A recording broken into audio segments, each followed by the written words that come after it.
Hi everyone, it's A Ticket to Christ.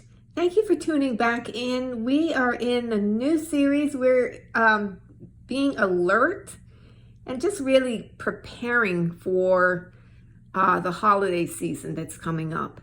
And, we're going through different scenarios. We were going through, for example, Ephesians 6, being armed. Yesterday we talked about standing your ground. And continuing along with that, just really being prepared and standing your ground and being fully armed from head to toe, we're looking at examples or scenarios that could come up. So family examples, where normally you would think, oh, family would be for each other. A lot of times that's when family situations happen during the holiday seasons, especially when you have family members who have mental issues, or they're in drugs, or they're struggling with Alzheimer's, or there's other problems that have happened historically within the family, and there's a level of dysfunction there. During holiday seasons, these things usually start acting up extra, because I believe that there's extra demonic activity kind of activated through that's when a lot of these witches and stuff like that, this is what the former witches have said, is when they do their extra work. It's during months like October, November, December. And I even heard one former witch say they even start as early as September to start trying to take territory. And so you see people start to act up. They start to come against Christians. They start to come against the light that's in you. It's like the accuser starts circling, looking for ways to accuse, to attack, to steal, and to kill. And here we see in 1 Samuel chapter 17, an example of that with David. Let's start from verse 26. This is when David was young, and the whole thing happened with Goliath. Goliath was coming against Israel, and they were so weakened in their faith. All of the whole army was fearful.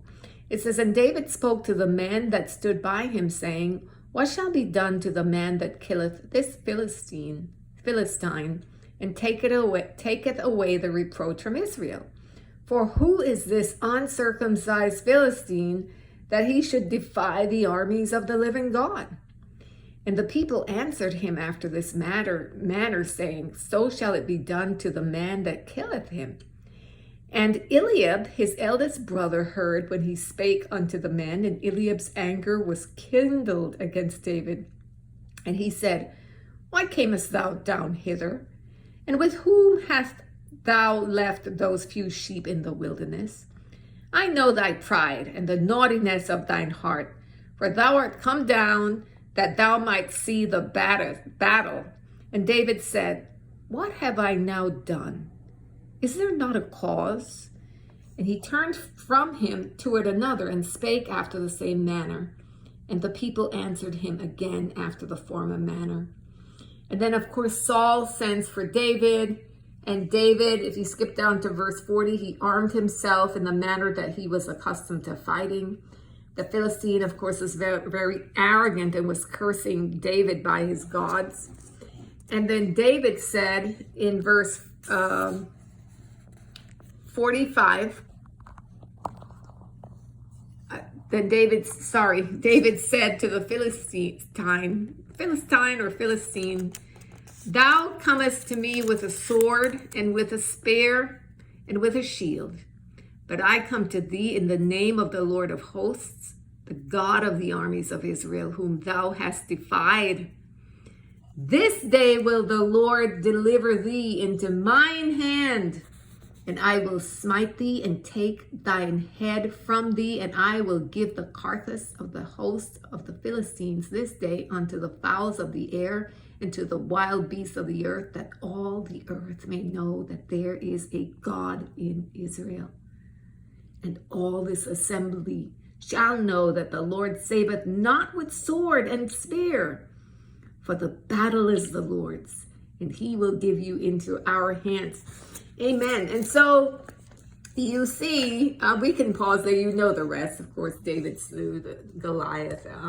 We've all been learning this since we were like from the womb, some of us, about the story of David and Goliath, or the account, because it really happened. What is jumping out at you, though, about this whole situation, about this whole scenario, about family and what happens during times of potential victories? What I see here is, here you have a situation whereby everybody's afraid and David is coming up and his brother is angry at him, his eldest brother. Why? There wasn't any reason for it. And look at how he belittles David in verse 28. With whom hast thou left those few sheep in the wilderness? Right? So there is this kind of belittling, and then a critical and a kind of a harsh judgment. I know thy pride and the naughtiness of thine heart. So his eldest brother is speaking badly of him, saying that he's prideful, that his heart is naughty, and that he came down so that he could just see the battle, kind of like not at all loving, not at all goodwill toward his brother. And you would have thought that he would have had that attitude, or he maybe even a protective attitude, and say, hey, David, why are you down here? Go home, little brother. We don't want you getting harmed, or, that type of act. Nothing like that. His brother came against him with hostility. And a lot of times that can happen when we're walking with the Lord, when the Lord has called us, he's chosen us, anointed us for certain positions. We can find opposition from unlikely places, from family or from friends, people who you would normally think would be close to you, who would wish you well, and they can start opposing you, especially when you have a major battle that you're going to win, you're going to have a victory over. And a lot of times when you start preparing spiritually and praying and fasting and really pressing into the Lord, and that's when people start coming up against you and opposing you, because the devil gets nervous.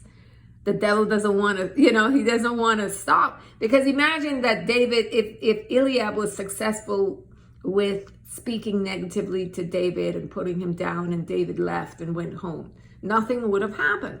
But David did not let Eliab deter him. David turned from him, verse 30, he turned from him toward another and spoke in the same manner.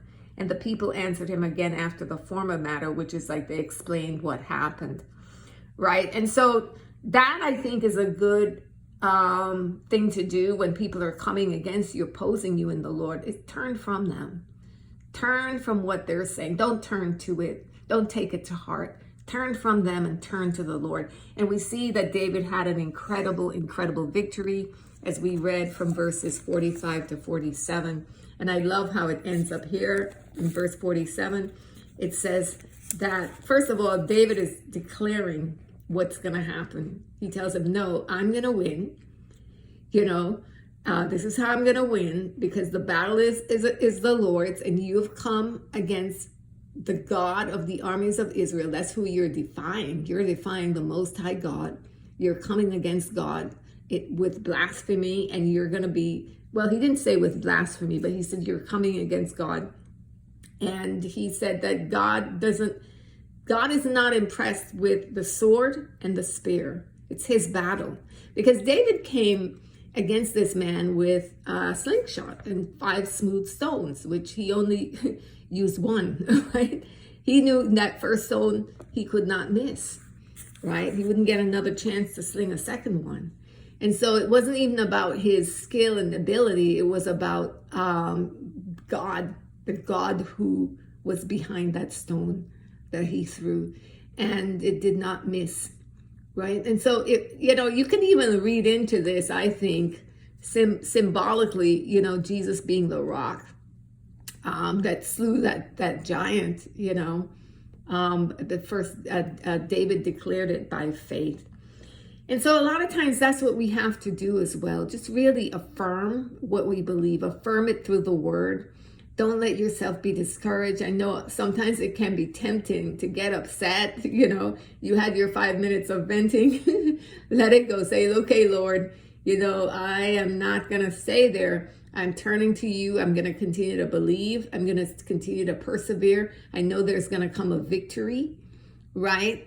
In this situation, whether say it's a family member that you've been praying for and they're acting up or acting out, whether it be your kids or siblings or parent or a close friend, somebody dear to your heart, and they're mentally unwell or into drugs or have fallen by the wayside in some kind of a strange type of perversion or thing, and you've been praying for them and you're feeling like you're making headway or having a breakthrough, and then they suddenly flare up worse, right? Know that you're going to have a breakthrough.